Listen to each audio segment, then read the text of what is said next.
So yun guys, bali eto, singit muna tayo ng paggawa ng speaker.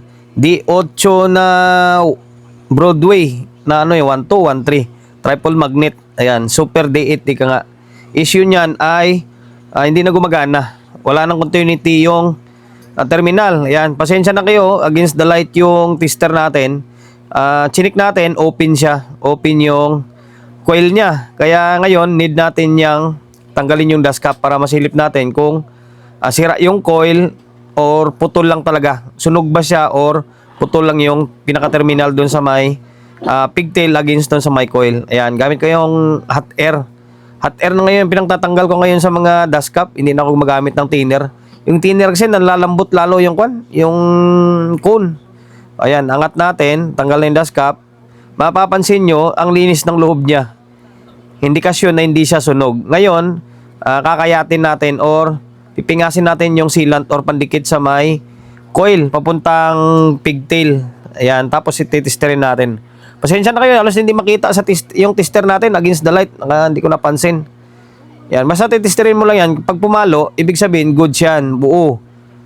O yan, buo yung coil. Yung putol is nasa pigtail. Pang pigtail, mula din sa may terminal ng binding post, tapos papunta sa may pigtail, tagos dun sa may coil is na open yung isa. Yan, sa gawing kanan is buo, yung gawing kaliwa is na open. Ayan, ang nangyari is naputol yung pinaka pigtail. Ayan, pigtail tawag dyan. Okay, ngayon puputulin mo lang yan, tapos sabay hilain. Ayan, pasensya na kayo kahit paano. Sisingit ako ng ganitong klaseng content para may mapang-upload tayo. Kasi pag ganitong gawa natin, automatic wala tayong repair ng amplifier, kaya wala tayong pang-upload na pang-amplifier. Kaya ito, singit-singit muna speaker. Kahit pa paano makapagbigay idea tayo. Baka mamaya ganun din yung problema ng speaker nyo, di ba? Kaya ayaw gumana, akala nyo sunog, yung pala napigtas lang. Kumbaga hindi lang siya minsan, madalas na nangyari yan. Minsan napipigtas lang yung pigtail. O yan, kita nyo, putol siya. Kahit meron siyang shrinkable tube, napuputol pa rin. Okay, kakatirin lang natin yung terminal. Sa kanan yan, meron yan. Hindi lang gano'ng makita kasi sa mikon. Against the light yung tester natin. Ngayon, maghanap tayo ng pamalit. Okay?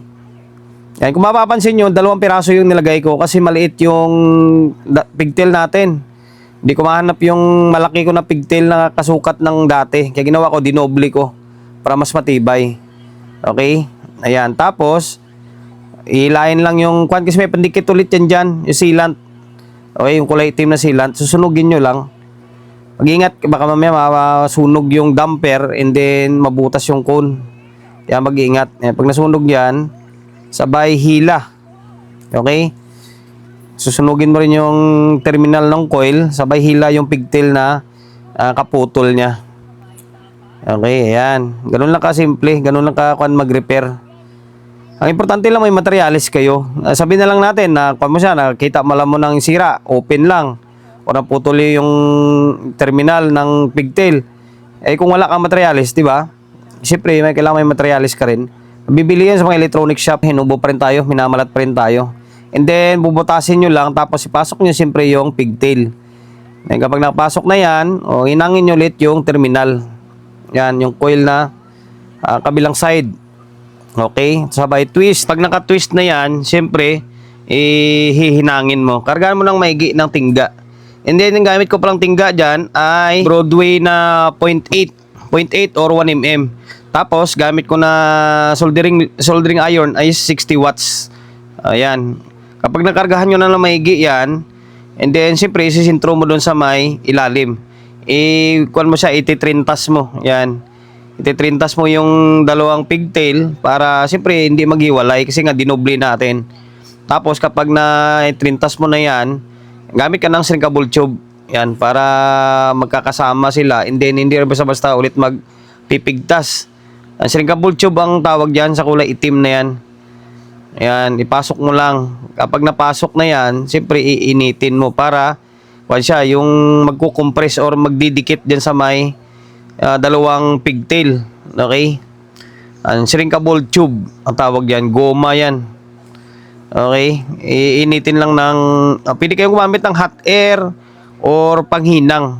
Yan, basta yung tipong mainit siya para makompress, then papagsama niya yung dalawang pigtail natin.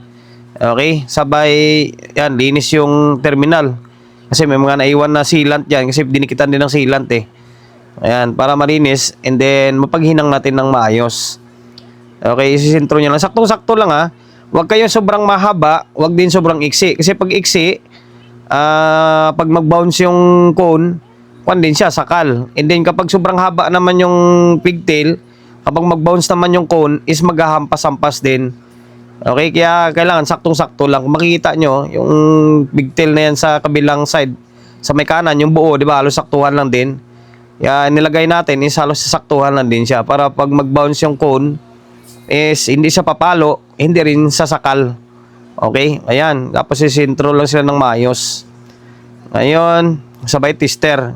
Hindi pa rin makita yung tester natin. Ngayon, kita na naging okay na. Ang susunod na gagawin is siyempre lalagyan ng sealant. Ang gamit ko na sealant yan, yun, pag natira ko na sealant na pang speaker talaga yan eh. Order ko yan sa may Thailand yata yan o Vietnam. Kaso lang, kunti na lang tira niya. Halos na ayaw na lumbas kapag pipisilin mo. Kaya ginawa ko, dinukot ko na lang siya. Sayang naman. Ayan. Sealant na itim yan, pang speaker talaga siya. Pwede kayong gumamit ng kwan dyan, ng epoxy plus 5. Pag yung gumamit ng rugby, kasi pag rugby dyan, kalas yan. Kailangan sealant talaga ng pang speaker na yan. And then, hindi kayo epoxy plus 5. Yan, kapag nadikitan na, yung ginawa ko, dinubli ko pa nga siya. Yung kulay puti naman na sealant yan. Para mas matibay. Ngayon, sa ilalim, lalagyan nyo rin yan.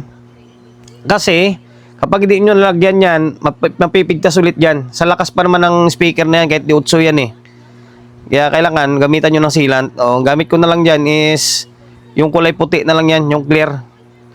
Kakargahan ko lang ng todo para yung pigtail is kakapit sa may cone. Okay? Hindi siya basta-basta pipigtas. Sa mga maliliit na watts, okay lang kahit di mo nalagyan yan dyan eh. Naka-floating lang yung pigtail. Pero dyan, kailangan damihan mo para kahit papano pag umampas yan, basta-basta mapipigtas. Okay, tapos na. Sunod is yung dust cap na. Ayan. Sealant din gamit ko. Minsan rugby, pero ngayon may sealant akong ganyan. Ayan na ginagamit ko. Lagyan ng sealant sa ilalim, tapos lalagyan sa taas para mas matibay. Okay? Ayan, pagdapa niyan, hindi pa tapos yan. Ngayon, lalagyan ko ulit sa taas yan. Malinis na matibay yung pagkatirada. Okay? Malinis, hindi matibay yung pagkatirada. Pwede nyo naman gamitan ng kanyan ng rugby. Lagyan nyo lang ng rugby sa ilalim, lagyan nyo ng rugby sa taas, tapos kailangan nyo medyo tuyo-tuyo na siya konti. Pero akin, sealant na yung ginagamit ko dyan eh. Mas malinis yung sealant and then mas matibay. Tapos sabay daganan ng pabigat para hindi umangat yung cone. Okay, dinouble check ko pa siya oh. Kasi umagos yung pandikit, kaya ginawa ko, ay inayos natin. Tapos kinargahan pa ng todo. Yan, para sure ball ah. Okay, sana nakapagbigay idea ako sa inyo kung paano mag-repair ng speaker na walang audio. Buo yung coil, napigtas lang. Okay, kung hindi ka pa nakapag-subscribe sa my YouTube channel natin, paki-subscribe ah. Pindutin mo yung bell button sa gilid, select mo yung all. Ayan, kapag napindot mo na yan, manonotified ka kapag meron tayong bagong upload na video. Goal natin ngayong taon is 100k subscriber. Okay, ayan, okay na. Di 8 na Broadway, 13 watts. Napigtas lang yung pinaka-terminal sa coil and then sa may pigtail. Okay, yun lang.